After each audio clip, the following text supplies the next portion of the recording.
Let's go. Let's go. Oh, did you want to? Sorry, I'll let you. Next time. I'm in love with you. Snap out of it. I'll have what she's having. Too many guys think I'm a concept, or I complete them, or I'm gonna make them alive. I'm just a fucked up girl who's looking for my own peace of mind. Don't assign me yours. Caustic wit is my religion. I would make a great queen because I am so stubborn.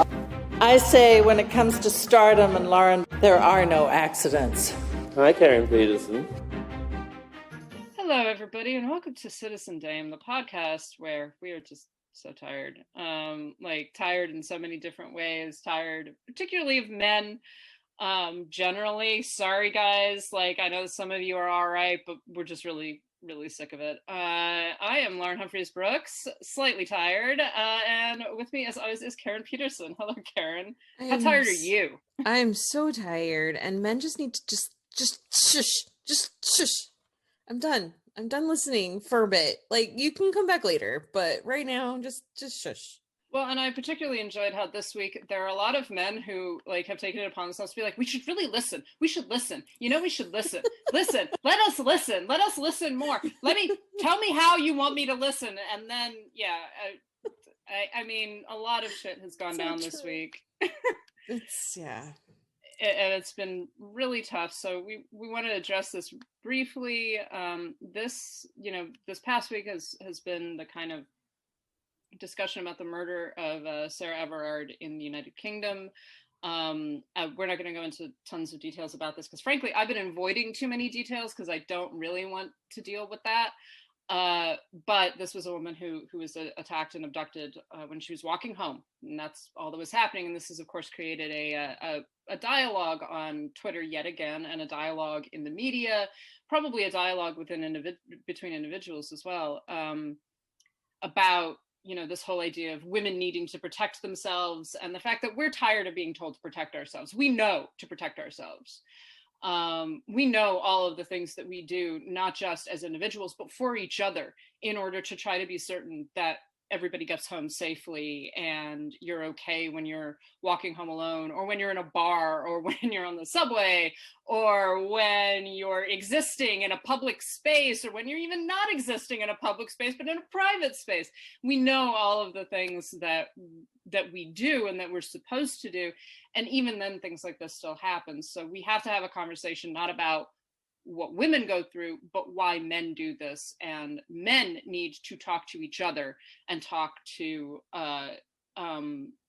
themselves, consider their behavior.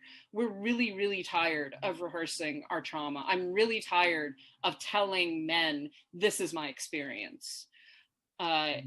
It's exhausting because the thing is, it's nothing new. If you know women who have had a whole spectrum of experiences that have been everything from being actually attacked to being made very uncomfortable, being made very nervous, being afraid to just walk home too late at night, or go a route that you usually take but you're not going to take it because there's scaffolding up or something like that. It's a fucking trip being a woman. So please, guys, don't ask us. Read some articles and then go talk to each other about this and figure out how you're going to fix yourselves and your culture, because we're really tired of being the ones who have to tell you how to do it. Yeah. The other anniversary that is being marked today, actually, as we're recording, I think, is the murder of Breonna Taylor, who again was a Black woman existing in her own home, asleep, and she was murdered by the cops. And so this unfortunately dovetails a little too much with what happened to Sarah Everard. And I think that we should just at least acknowledge it and acknowledge how dangerous the world is for women, and how I'm tired of reading these stories. I'm tired of hearing any of these stories. It's really exhausting. Yeah. Well, Breonna Taylor's murder, and someone a couple months ago had said, like, well, what makes Brianna's death any different for you than any of these other, murders by cops or shootings or whatever you want to call them?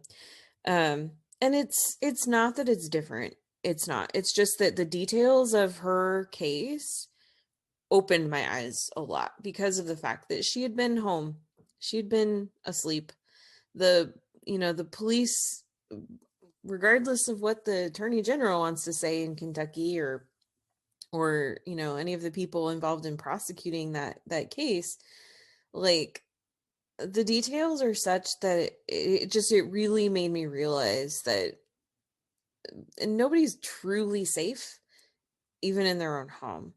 And then when you couple that with this kidnapping and murder of Sarah Everard, who was killed by a police officer, and it just, when I was a child, I was always taught, if you're in danger, you go to the police. And for a lot of people, that was never true. The police have never been safe for them. And now I'm starting to see more and more that, like, the police really haven't been safe for me either, necessarily. Like, we can't make that assumption that because they wear a uniform and they patrol the streets that they're going to keep us safe and protect us. That's not always the case. And so it's horrifying to read about what happened to Sarah.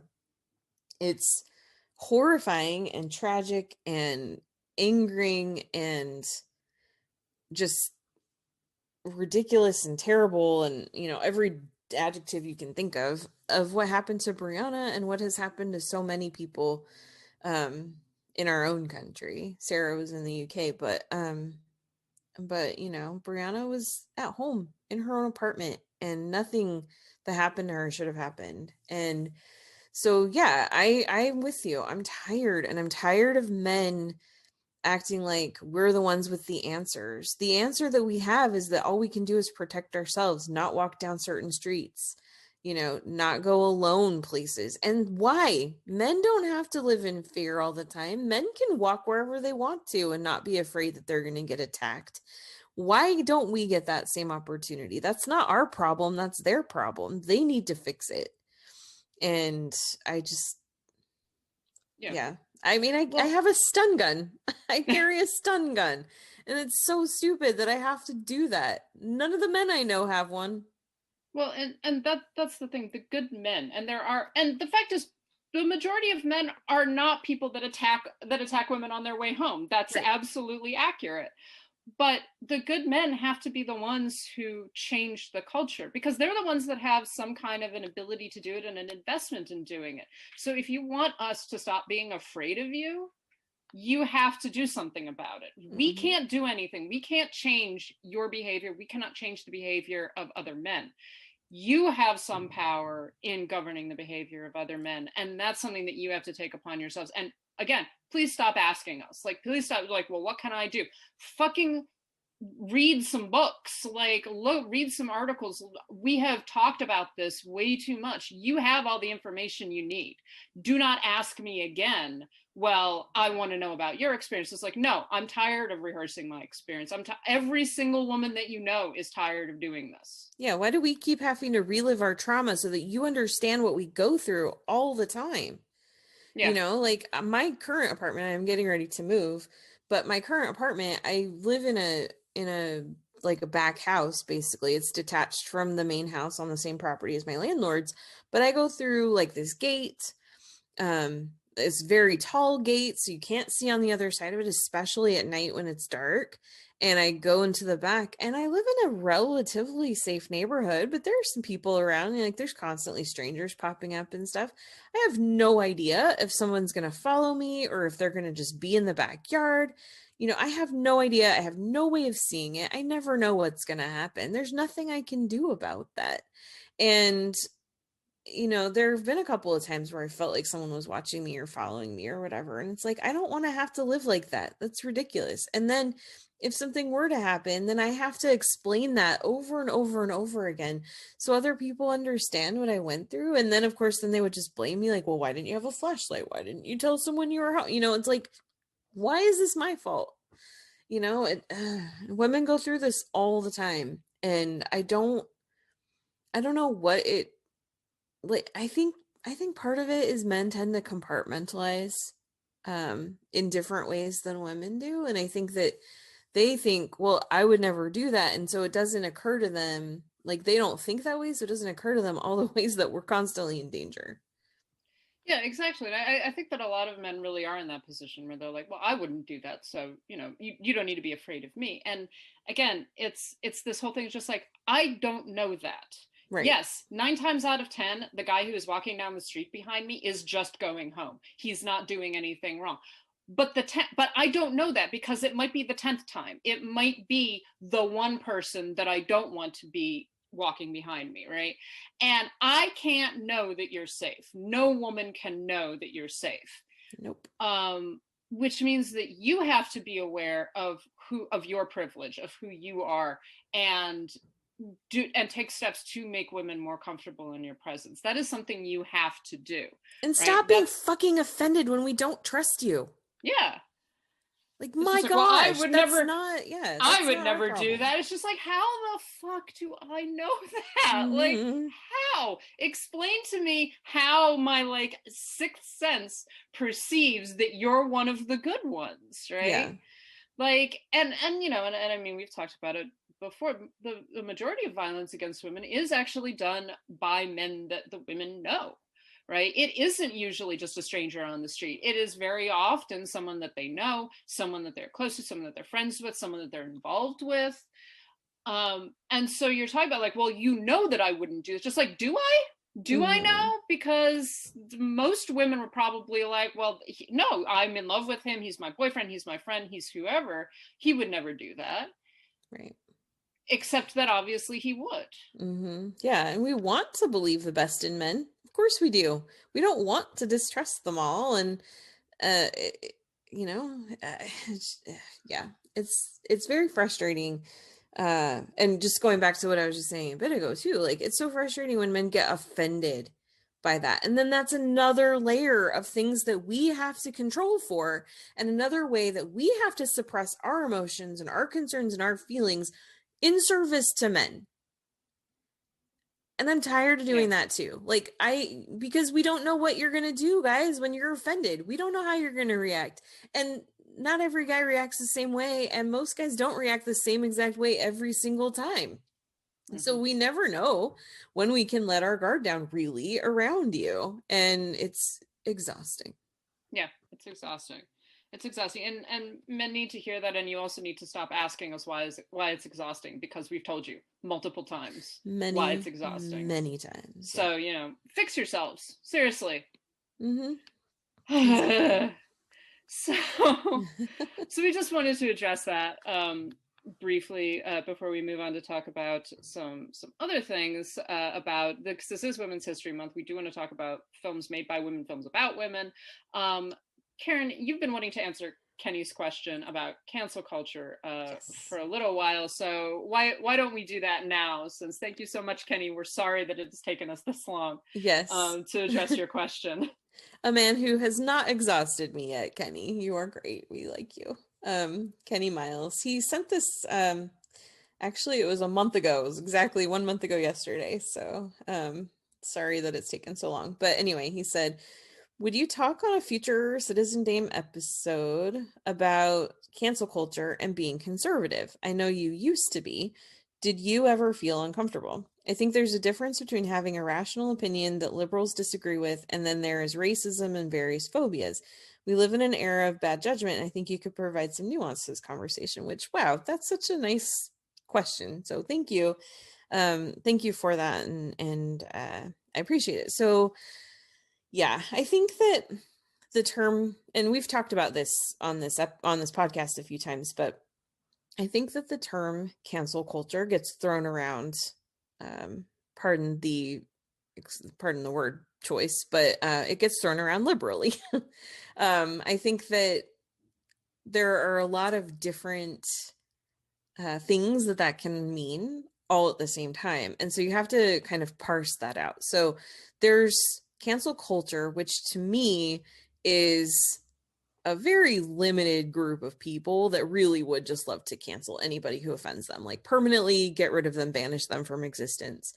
I don't think that most people are in that world. Then there are people, which I think is where most things are, that want consequences for real things that people do, real offenses, real racism, real, real issues that come up. There need to be consequences for that. And one of the things that you, Lauren, and I have talked about a lot here is that nothing is ever really canceled. So, like, the fact that certain people get to keep coming back and resurrecting their careers and things, cancellation is extremely rare. We still don't even know if we've really truly heard the last of Harvey Weinstein, for example. We didn't get the Christmas video of Kevin Spacey this year, which was a surprise, but yeah. So I think first of all, before you can really go into cancel culture, what that is, what that looks like, and how it's different for different groups, I think you really have to kind of define what you're looking at. And so there's consequences, and then there's this cultural idea of canceling people, which I still think for the most part is kind of made up and much ado about nothing. I think that there are frenzies that happen,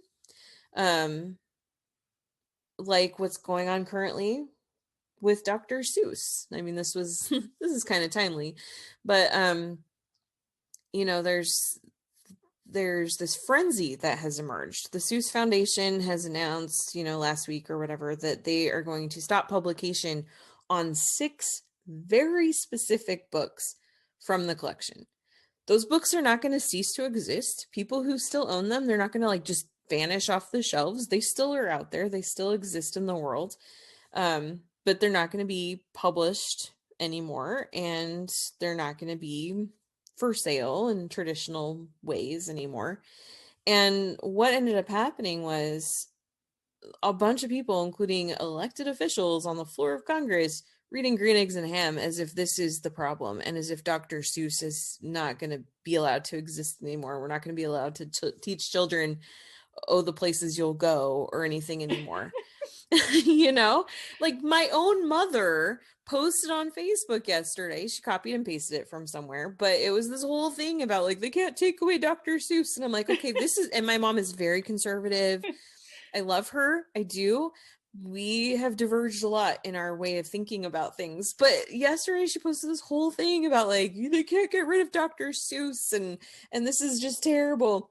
And here's where it gets really especially funny. My mom does not like Dr. Seuss. My mom hates The Cat in the Hat. She used to go off about how terrible of an example that was for children. I only owned one Dr. Seuss book that I can specifically remember, and my aunt gave it to me. So, well, see, this is one of the things that I find really funny about the whole Dr. Seuss thing is that a lot of Dr. Seuss is incredibly progressive and nigh onto socialist. I mean, yep. you've got like, Yertle the Turtle. The Lorax. Yeah, you've got the Lorax, which is probably the most famous one, which was actually banned in a number of schools for being too political. Yep. Because so that's about environmentalism. You've got The Places You'll Go, which is about like travel and understanding people from other cultures and like and like expanding your horizons and all this. But then you've got other things that are really specific, like Horton Hears a Who, which deals with McCarthyism, and you've got Yertle the Turtle, which is anti-authoritarian and is specifically about Hitler. You have Horton Lays an Egg, which is about I've never read that one. It's about Horton the elephant who raises an egg, sits on the egg that like the mother abandons the egg and is like, I'm just gonna leave. And Horton like sits on the egg, and when the egg eventually hatches, the mother comes back and tries to take it away from him, but the egg hatches and it's an elephant bird. Right. So it's about like found family and how biological relationships don't necessarily mean that you're the parent.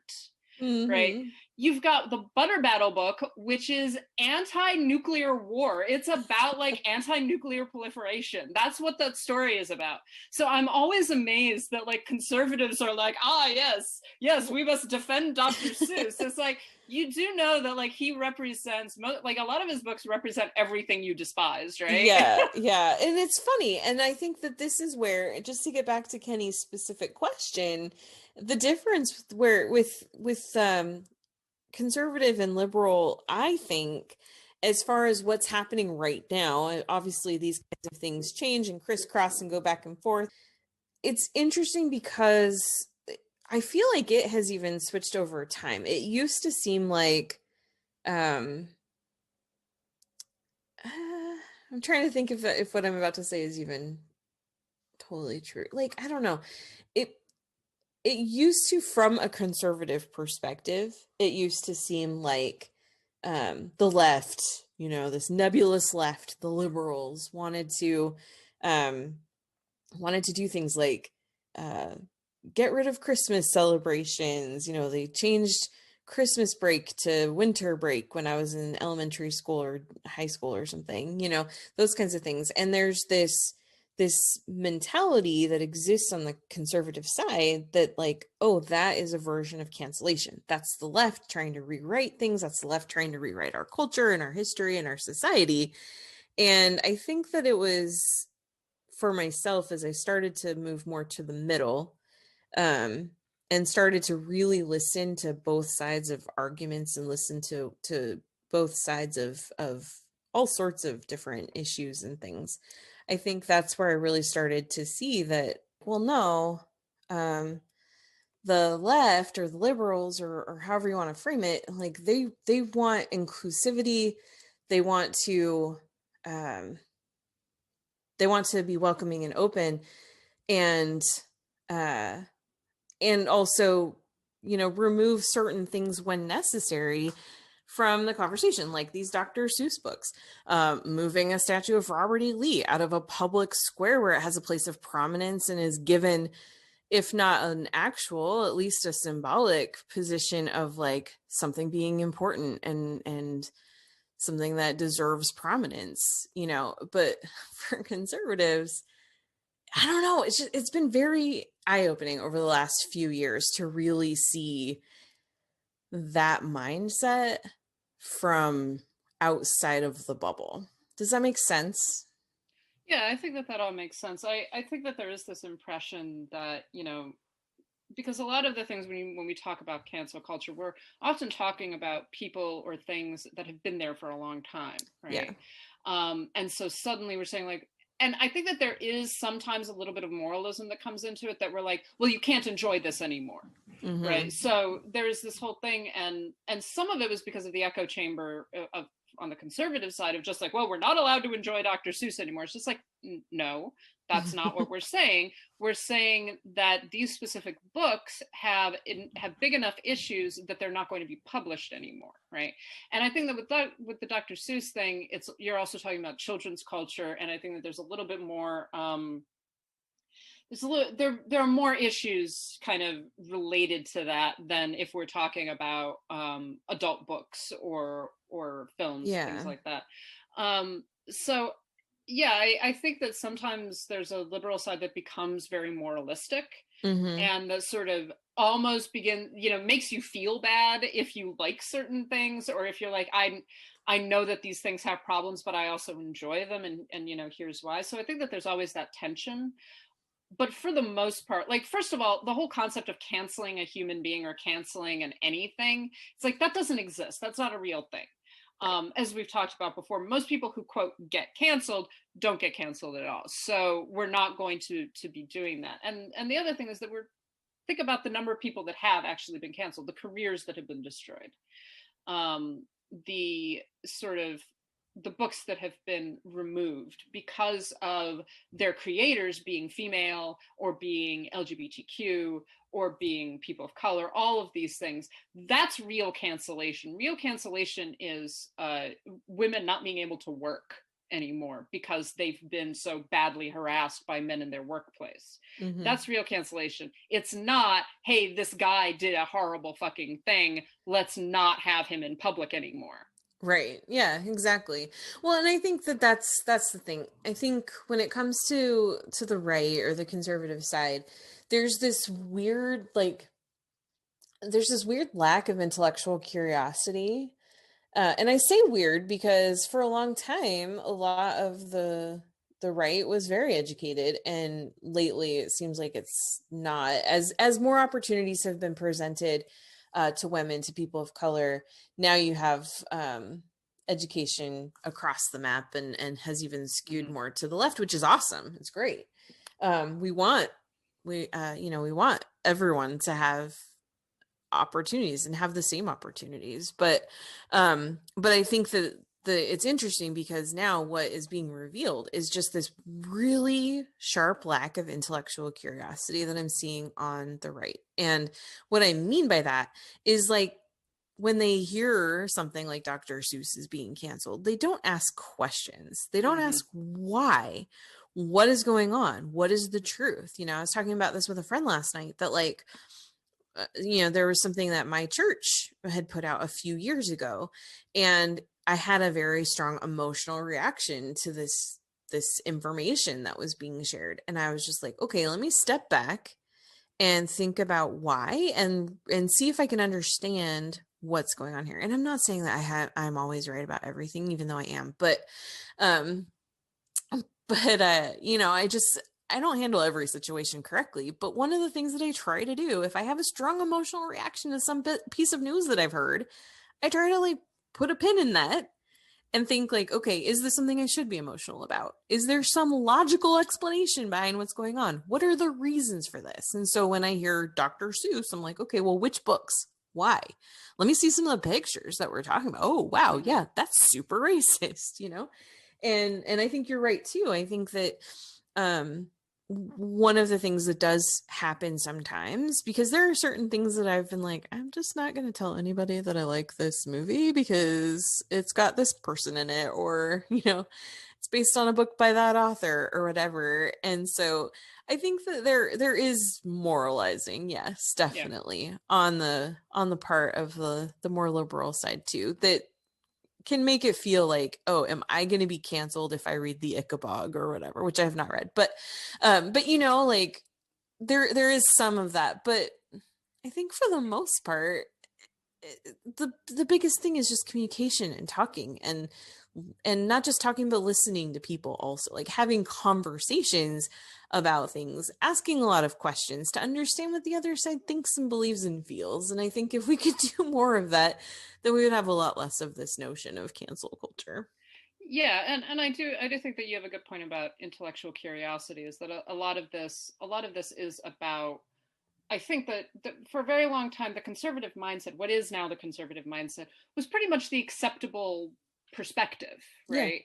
And it was very white, it was very male, it was very mainstream. And now there is much more pluralism. There's a lot more people getting a lot more education, and also participating more in the creation of mainstream culture.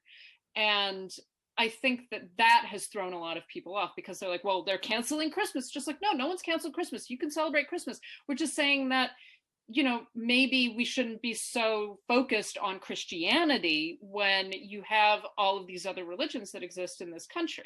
Mm-hmm. Yeah, right. exactly. So we're not all Christians, so we're going to have a winter break, and you can celebrate Christmas, and someone else can celebrate Hanukkah, and someone else can celebrate nothing. And those are all fine.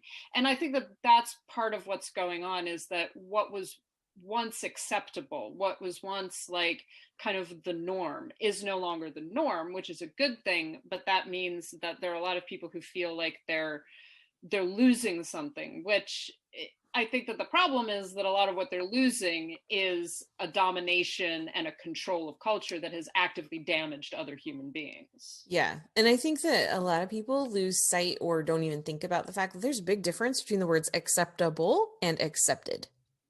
Yeah. And there are a lot of things in our history, there's a lot of things in our present that are accepted, but that does not mean that they're acceptable. We allow them, we let them exist, but that doesn't mean that they should. Yes, absolutely.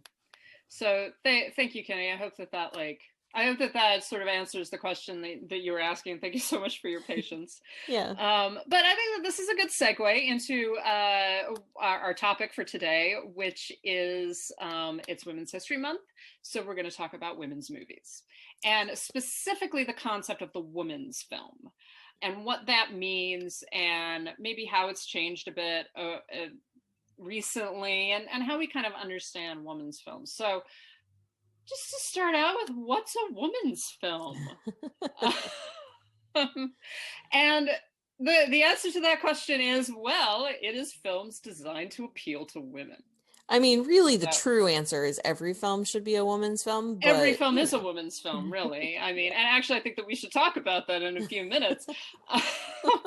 But so typically when people talk about the woman's film, you're talking about films, and this is starting as early as the silent period, but you're talking about films that have female protagonists that focus on feminine typed things, and you know, with our understanding of what masculinity is, what femininity is, this has obviously changed over time. But so in terms of the things that are sort of stereotypically feminine, right? So things like melodramas, costume dramas, romances, romantic comedies, motherhood, stories about motherhood and the mother-daughter relationships particularly.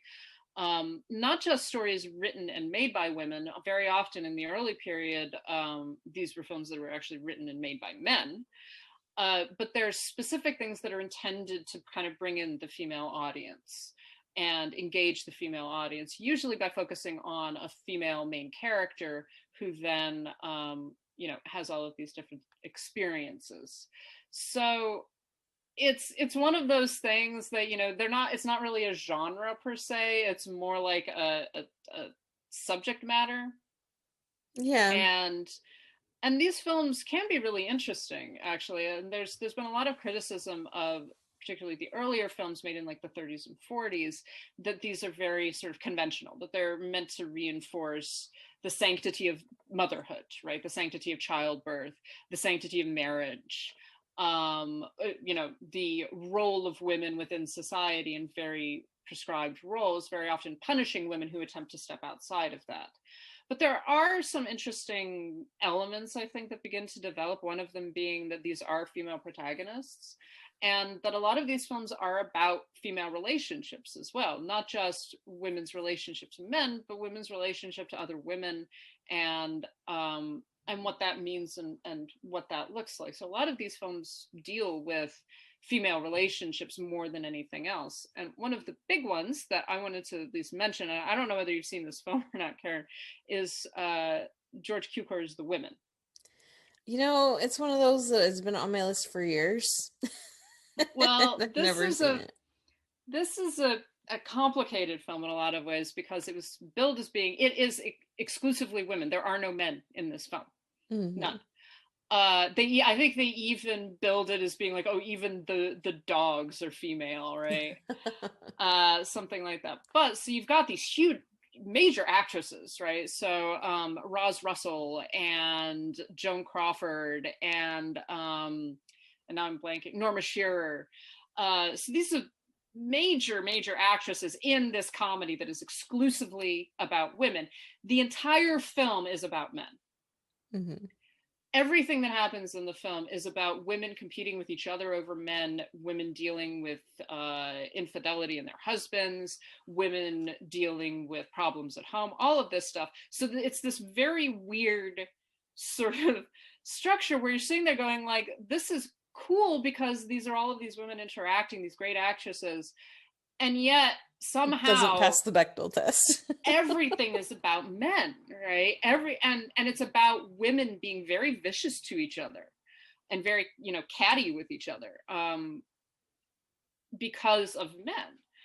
And it's a bizarre experience. And I know some people have tried to kind of reclaim it as being, no, this is a really important film. It is an important film in a lot of ways, but it is one of the more reactionary films I've seen from this period. Like, there are films like His Girl Friday, which is about the same generation, that does a much better job at showing women being independent, women like relating in the workplace and things like that. And that is not a movie that, you know, is about women per se. So I always caution, you know, just because the cast is full of women does not mean that it is a feminist film. No, in fact, a lot of times it doesn't at all. But yeah, well, and it's funny because it's like this concept of woman films. It's also very dismissive. Yeah. Because it's just like, oh, well, those aren't serious. Those are woman films. Like those are not about important topics. And so yeah, it's just another one of those avenues or ways that women are just, you know, treated as lesser.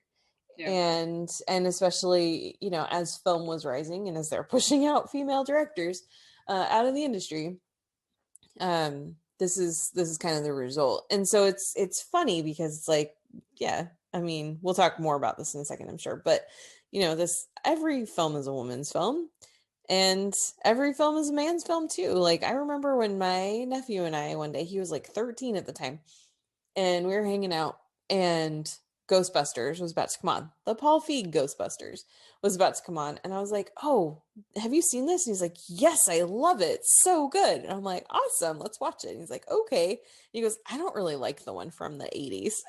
And I was like, good, there's hope for you, child. So that's the thing. It's like, yeah, let's show our boys good films about good, smart women too. But yeah, so there was something else I was going to say, and I totally lost my point, but something about the women films being dismissive. I can't remember now.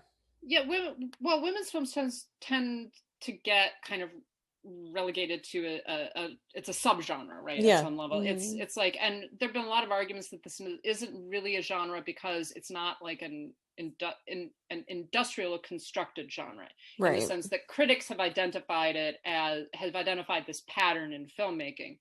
But this isn't like a Western or or even something more nebulous like a film noir, because it covers all of these different genres. Yeah, it can be lots of different types of stories. Yeah, and it's about centralizing the female experience. On the other side of it is that it has been kind of relegated to this almost backstreet sensation of like, this is something that is only for women and therefore it is lesser.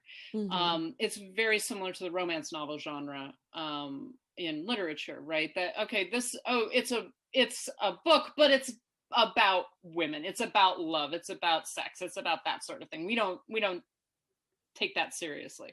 And Sorry. that attitude has been prevalent about so-called women's films or the woman's film. Yeah, and like I'm specifically thinking of the scene right now in Sleepless in Seattle, which is funny. But it's the scene where Tom Hanks and Rita Wilson and Victor Garber are sitting around the table, and they're talking about this letter that he's gotten from this woman, which is Meg Ryan. And Rita Wilson, she's listening to this story and she's like, oh, it's like that movie, An Affair to Remember with Deborah Kerr. And she starts talking about it. She's crying as she's talking about it. And Victor Garber and Tom Hanks just stare at her. And then Tom Hanks finally goes, that's a chicks movie. And then Victor Garber's like, oh, but you know, I cried in the end of The Dirty Dozen. Like, well, who wouldn't? And then they start recounting the end of The Dirty Dozen, and they're both pretending to just sob like it's just this weepy movie. And it's like, it's such a funny scene and it's great and I love it. But it's also like, but yeah, that's really dismissive of and that's intentional. I mean, Sleepless in Seattle was written by Nora Ephron, so it's a woman's film, really. Exactly, you know? it's a woman's film written by a woman, and it's very specifically, you know, like it's a romantic comedy, like. Exactly. But it's very specifically making the point of like, men mock these movies, but they're so influential in our culture. Oh, this is something else I was thinking too. It's just like, you know, a lot of times, you know, movies they reflect, we've talked about this before, but like they reflect the world that we live in, but they also can help shape it too. And so by showing these stories of women pitted against each other, or women navigating certain issues in a very similar way, or just some of the things that are common traits, like, oh, women only care about fashion and going to party, like evening parties or garden parties or whatever, like it kind of reinforces in viewers these certain things of like, oh, well, I should be having my hair that way, or I should be dressing this certain way or whatever. And so it's not just relegating female centric films into a certain category that basically men just avoid. Then it's also giving women an idea of what they should be doing and how their expectations are. Yeah. This is what it is meant by being a woman, by being female. And a lot of the critiques of this have been that this is, like I said, reinforcing the concept of motherhood, of marriage. The fact that so many of these films are romances in one way or another, either romantic dramas, melodramas, romantic comedies, but the end goal of those genres is usually marriage, right? Marriage, or in later years, a long-term relationship, getting the right man, meeting Mr. Right, all of those things. And of course, that reinforces not a heteronormativity. And it also reinforces that the goal of being female is to get married and have children. That is what you're supposed to do. Which, films are not solely responsible for that view. But definitely you're right, definitely the way that media treats that, and the fact that media uses these kinds of films that are intended to appeal to women and are directed towards women and centralized female experience, it does turn into that kind of, well, okay, this is what I'm meant to want. And what I'm supposed to experience. On the other side of it, there is this fantasy escape that comes into play, finding the perfect man, right? Finding this, and very often these films do involve male characters who are ideal, right, in some way. So Cary Grant, right? He's ideal. Cary Grant and Deborah Carr in An Affair to Remember. All of this melodramatic stuff that happens. So but Cary Grant, who's like, he's a playboy, but he falls passionately in love with her, and he's going to go to the Empire State Building, and then she breaks his heart, but he doesn't realize what happened, that she was hit by a car. I love An Affair to Remember. Oh, I love that movie too, but I also would love the way that it's used in Sleepless in Seattle by a female writer and director who takes the elements that make An Affair to Remember so great, but also twists them just the slightest bit. So it's like, it does end up in this beautiful meeting at the top of the Empire State Building in New York, but it's not because Sam is going to meet Annie. It's because Sam is going after his son, who got caught up in this sweeping, potential love story. And so he's going basically to rescue his son, to save him. And it's this fatherhood thing. It's this wonderful but it does come down to this romantic fantasy, right? Yeah, so this totally. is a world that, you meet the one man who's perfect for you, and you have this wonderful relationship, all of those things that are and it's designed to appeal to kind of that melodrama. And I think that it's also designed to be extreme. And, and this is where melodrama comes into play, that it's never, like, we break up because you won't pick up your shoes or some shit, which is very often the catalyst for something like that. But is more like, no, she was running to the Empire State Building and then she was hit by a car and she couldn't tell him because she can't walk. Like, it's that extremity, it's that soap opera. And as a result, I think that it reinforces the fact that this is a fantasy. Yeah. Right. This is not something that usually happens to people. Right. But it's so in that sense, we go back to the romance novel analogy. It's like, this is something that to fantasize about. It's not really something that we believe in as reality. But it does produce this like desire to be like, well, why can't I expect a man who's like a decent human being? That would be nice. You don't want to be in love. You want to be in love in a movie. That line shaped me because I was like, oh, that's true. I learned about love from like watching the Disney princesses. I've told like male friends of mine, like, if you want to really understand women and you want to really understand what kind of a man you should be, read romance novels and watch romantic comedies. Like Yep. seriously, because you know you want to be Cary Grant in An Affair to Remember. You want to be, you know, Greg Peck in Roman Holiday. Yeah. That you want to be Tom Hanks in Sleepless in Seattle. That is who you should be. So strive to be that, and like women will just fall all over you. Seriously. Yeah, I mean, Actually like, not what that is the hard. problem, guys? It's very easy, but Just but to be not Cary act Grant. right. But don't act like Cary Grant. Be Cary Grant. Cary Grant. Like, Actually, we'll be see Cary Grant. right through your crap at some point if it's just an act. But you have to be him. I mean, I have to say one of my favorite romantic comedies, and this is part of this genre, is Only You. I love that movie. Okay, and that's one of those films. It's similar to Sleepless in Seattle in that it recognizes, like, it actually uses this whole weird romantic concept of finding your one true love kind of thing, and like fate and all of this stuff, to the point where like this woman is actually creating serious problems for herself as a result.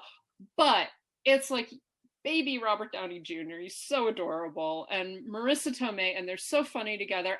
But it's one of those movies you're just like, oh my god, this is everything that like romance is supposed to be. And it's funny, and it also skewers, you know, some of these fantasies of like, this is a fantasy, this isn't something that really happens. Right. But then it does really happen in the film, and it's a great balance. But I just absolutely adore that movie. It's such a great movie. So good. Yeah. And there's so many like that where, and honestly, that was part of my problem. That's why that line from Sleepless in Seattle really resonates with me so much, is because I grew up on a steady diet of princess movies and romantic comedies. And so then you just kind of think, well, why isn't my life like this? Why can't I meet a guy in a coma and convince his family I'm engaged to him? And well, and I think that this kind of feeds into this, that Janine Bassinger is a film historian, talks about the purposes of the women's film, and one of the purposes is this is a quote: to provide a temporary visual liberation of some sort, however small, an escape into purely romantic love, into sexual awareness, into luxury, or into the rejection of the female role. And that is what these films provide. These are very often about women, on the non-romantic comedy side, women who do everything for their children, or women who, you know, make their own businesses and kind of exist independently of men. And then maybe there's a romance that happens in the third act, but that's not the main purpose of the film. And there's that too, that this is an escape. And you have to remember that we're talking about cinema that is very heavily shaped by men originally. yeah. And so you've got these films that are being shaped, at least visually in some way, by the female experience. A lot of the early films within this category tend to be more about the female gaze, tend to be more about, like, you know, actually, if you look at the Douglas Sirk melodramas, the way that the camera looks at Rock Hudson, or who's the other guy? I know I'm blanking on his name.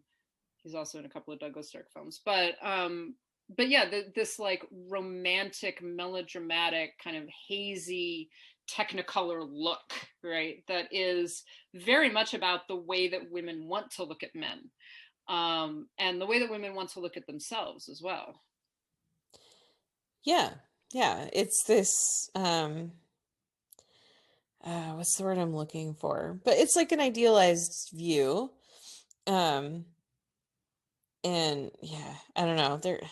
I'm scrolling through a list right now. It's supposed to be the 200 best romantic comedies of all time, and it's on Rotten Tomatoes. So, you know, because they have To All the Boys, P.S. I Still Love You, is ranked higher than, like, I don't know, 13 going on 30. So it's like, who was in charge of this? This is dumb. But anyway, but yeah, it's just funny. I'm thinking about how many of these movies are just like, some of them are you know, male leads, but it's still very much a female gaze movie. Yeah. You know, like Hitch, for example. I mean, oh my gosh, Will Smith is so hot in that movie.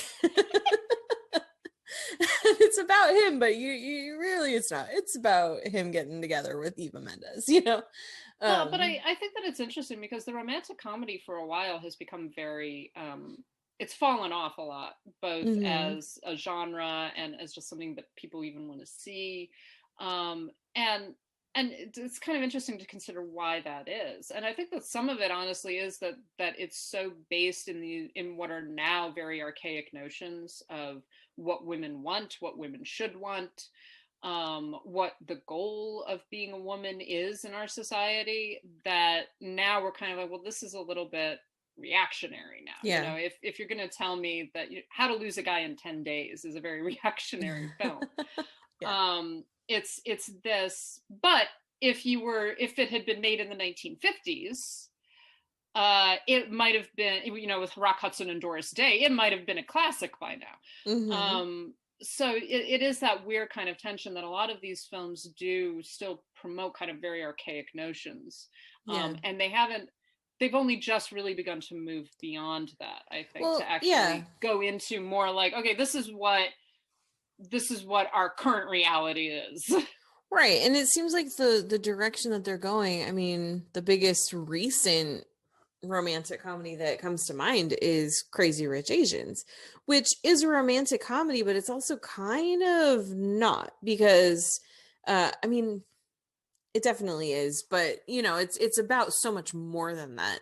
It's about identity and culture and um you know, family and a lot of other things. And it's like there is that element of like, will these two main characters stay together to the end of the movie? Maybe, maybe not, but there's so much else at play. And I think that's why it works in our modern era, because it's not just about like, will they, won't they? It's about so much more than that. Yeah, absolutely, I agree. So, well, why don't we talk about a couple of questions? We did actually have a few questions We today. did. So the first one I wanted to address is from Owen Daly. Who are some great classic Hollywood actresses you think might have made great directors? And this is always hard to answer, I think, because you get actors that are very good directors, people like Ida Lupino, but you kind of like, okay, who would have really been good at this? I think Kate Hepburn would have been good at it. Oh, she would have been amazing. I think she could have made some really interesting films, and she obviously has a very good cinematic sense. And I would have quite liked to see what kind of films she might have made. Mm-hmm. Yeah. Yeah, definitely. Um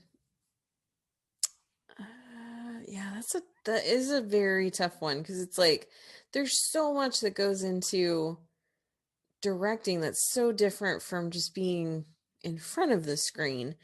And so it's like, I don't know, like for me, some of it's like, well, I would like to have seen some movies that they'd written at least or something. But I think one person that came to mind for me was Betty Davis. I'd be very Yeah. interested in the types of stories that she would tell. Yeah, I think that's some of this, is that what kind of stories would they tell? Mm-hmm. What would those stories look like? I don't know, honestly, and this is a kind of a weird one, but she was smart enough for it, and I think that she could have really shaped her own image. I would have loved to see Marilyn Monroe directing and starring in her own work. Oh, that would be really interesting. I think that would have been really cool, because she was a very intelligent woman, and she was so shaped by what Hollywood did to her. Mm-hmm. It could have been fascinating if she had been able to kind of control her own, like Mae West, control her own image to at least a certain degree. Yeah. Yeah. Yeah. And then I think of like, sort of, you know, some character actresses and people like that too. So someone like Thelma Ritter, like what kinds of stories would she Yeah. have told? What was her experience and what would that have looked like, you know? I don't know. That could have been fun.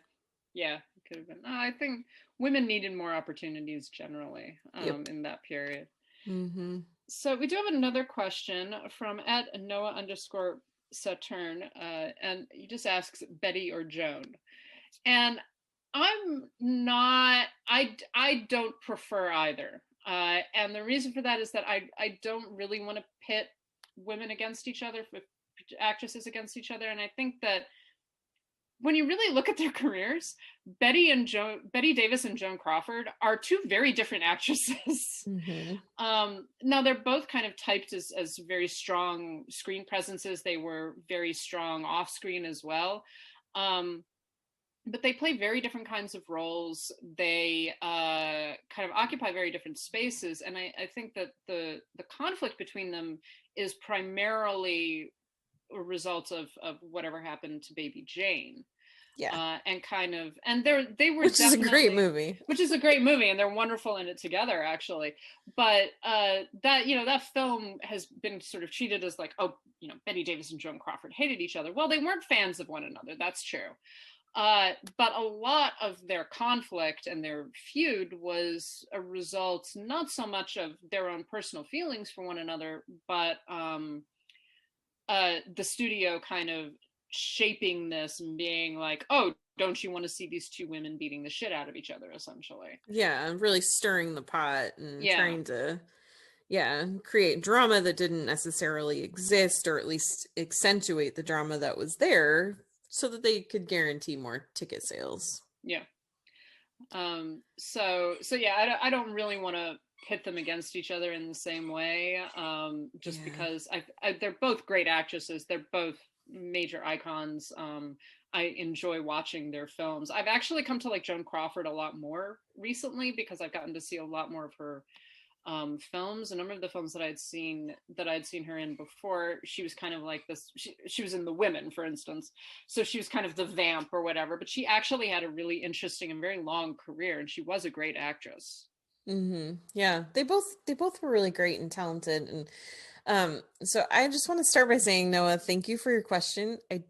What I'm about to say, please don't feel bad for asking it, because I'm actually glad that you asked this the way that you did in the week that you did, because it gives me the opportunity to talk about something that I see, which happens a lot, which is this difference between men and another difference between men and women, and the way that we talk about movies, the way we talk about people. And this is a perfect example. Like, neither of us, I'm totally 100% with you on this one, Lauren. Neither of us want to pit these women against each other. In general, we don't want to pit any performers against each other. And something that I'm frequently asked to do, something that we just see a lot of conversations about on film Twitter, is like listing. And I mean, lists are fine, lists are fun, but like ranking things. Something has to be the best and something has to be the worst. And it's just such a, I'm not saying it's right or wrong, but it's just such a male trait. It's such a male thing that like everything has to be ranked and there has to be something that's better than everything else. And it's one of those things where it's like, I'm tired of being asked. Like I definitely have my favorite movies and my favorite actors and stuff, but that doesn't mean that I think anything's wrong with all the other choices, and so, yeah, this actually came up the other day where someone was ranking, I can't remember what it was like all the Pixar movies of like the last 10 years or something. And one person was like, well, I don't personally think that there have been any bad ones. And someone else is like, oh, I don't either. But, so my number 10, I still think it's a great movie. I'm like, then why is it your number 10? Why do you have a number 10? Just say you like them all. Like, why does one have to be at the bottom? That gives this impression that it's less than all these other movies. So it's, listing always bothers me just a little bit, because it's very often this like, well, it's 10 because something had to be 10. It's just like, yeah, but I it's like, I like WALL-E, but I also like Up, but I also like Inside Out, but and I don't like any of them better than the other. I like them all. Yeah, I mean, there are a couple. The thing is, it's a lot easier for me to say like something that I really dislike than it is to be like, well, how would you rank these 3 films that you love? It's like I wouldn't. I just want to watch them all. Yeah, and they're all different films. So I love them, and probably I love them for different reasons, but my problem with ranking is that it just gives this superficial it's the superficial idea of something being better than something else. And very, very often that's not the case. And also, I mean, let's just be real. My list will change from one day to the next. Like my Yeah. top 10 for 2020 that I was, that I have to put out, that changed the second I hit publish. Like it depends on my mood. It depends on what's happening that day. It depends on, like, well, which one would I rather watch right now? Oh, okay, I guess that one's my favorite. But tomorrow it'll be something else. It might be something that's not even in that list. Yeah. And so Noah, I hope you don't feel like we're dragging you, because that's not my intention No. at all. It's just, this is such a guy thing. Yeah, no, this is not a criticism of you or your question. This is totally, it's completely understandable why you would ask that question. Yeah, but totally. So it created an interesting conversation. I'm going to put off the next question because Okay. I want a little bit more time to think about it. It's from Paula Fangirls. Paula, we are going to answer your question next week. Just, I want to get some of my thoughts in a row, because whenever someone asks me, like, what kind of character do you identify with? I'm like, oh shit, I've forgotten all the characters that I've ever known. Yeah. Literally every character that I have ever identified with have been like, oh, Lauren, yeah, that's exactly like you. I'm like, I don't remember their names, what films they were in, anything. So we will address this. We should also say some characters that remind us of the other person. I think that would be fun too. So we will do that next week. That will be one of our things for next week. So anything else about women's films, or your feelings about them? Anything else you wanted to address, Karen? I like women films, and we need all of the films to be women films. That's all. And we also have to note that there are a lot of female directors who don't direct what are considered to be women's films. Right. Well, and that's one of the things we've talked about this a lot too. Sorry, I totally just cut you off. No, go on. But this is the thing, like when you ask guys, okay, well, who are some of your favorite female directors?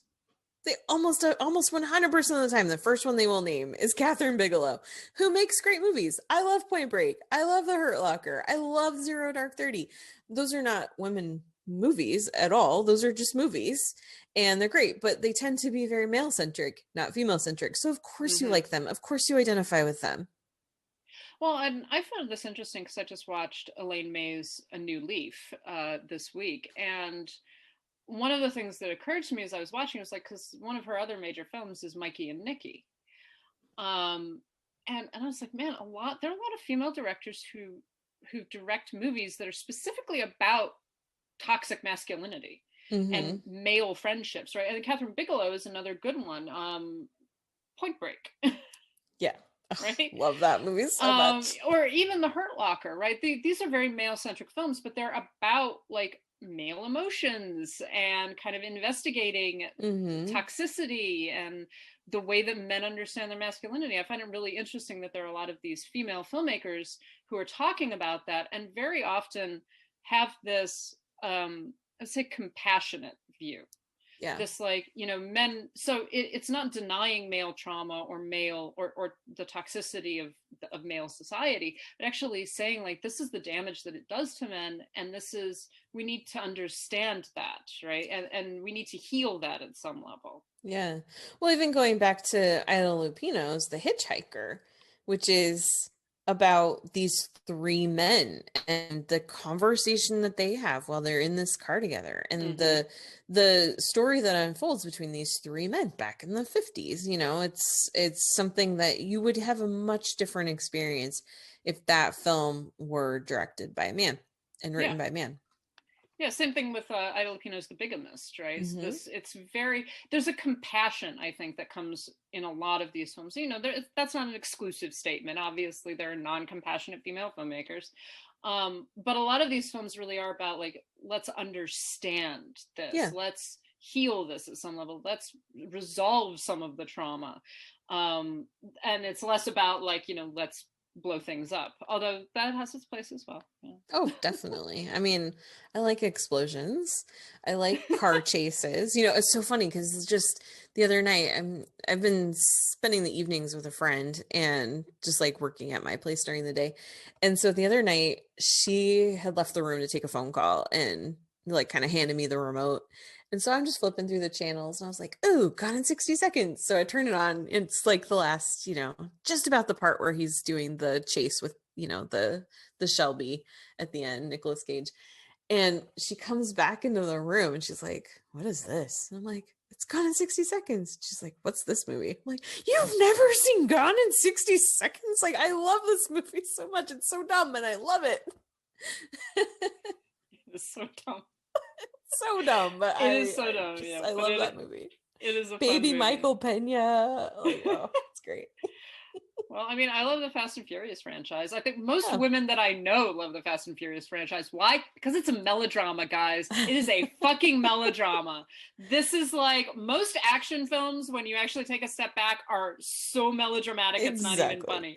Like, It's you about guys, family, Lauren. It's about family. you guys like women's films. Why? Because women's films are melodramas. Look, you love your melodramas so much. Fucking soap operas. Yep. So true. On that note, I think that is gonna close us out for this week. Thank you so much for listening. We started out very dire, but I think that we actually lightened up a little bit, which is nice. It's nice to sometimes be light. As always, we want to thank our patrons who continue to support us, and we are trying to do more stuff with the Patreon, and more things are coming, so keep an eye out for that. Thank you so much to Adriana, Ali, Heather, James, Kathleen, Carriata, Mason, Matt, Matthew, Michelle, Monty, Nanina, Nicole, Robert, Steve, Sharon, Tao, and Will. Thank you so much, you guys. If you do want to join our Patreon, that's patreon.com/citizendame. And we are always really appreciative of this. This is like how we keep the website going. This is how we keep, our podcast being hosted and everything. If you want to support us by buying some of our merchandise, we have a Zazzle store. It's zazzle.com/citizendamepod. And we also have a Ko-Fi account, ko-fi.com/citizendame, which you can just send us a few dollars if you don't feel like making a commitment right now. And as always, we have our website, citizendamepod.com, where we've got reviews and editorials, and our Citizen Dame 5, which we have resurrected, and we are now trying to do as much as possible. So a number of people have expressed like joy that this has come back. So we're really happy about that. So happy. That was so nice to see. And you can also get in touch with us. We are at citizendamepod@gmail.com. So you can send us emails, questions, comments. We like hearing from people. If you think we've done a good job on something, you think maybe we could work a little bit on something, just don't be mean, please. Because I will be mean back, I swear to God. Oh, yes, we will. We are also, of course, on Twitter and Instagram at Citizen Dame Pod, and you can get in touch with us that way as well. And we do tend to put up polls and things like that on our Twitter account. So, check that out. If you're not on Twitter, just give it a look, because things do come up. And you can also get in touch with us individually. Karen, where are you? I'm on Twitter and Instagram at Karen M. Peterson. And I am on Twitter and Instagram at LH Business. So that will close us out for this week, and we will talk to you guys later. Bye. Well, I'm not looking for a mail-order bride. I just want somebody that I can have a decent conversation with over dinner, without it falling down into weepy tears over some movie that you just saw. Very emotional. Although I cried at the end of The Dirty Dozen. Well, who didn't? Because Jim Brown was throwing these hand grenades down these air shafts, and Richard Jekyll and Lee Marvin were sitting on top of this armored personnel carrier. They're dressed up like Nazis and Trini Lopez.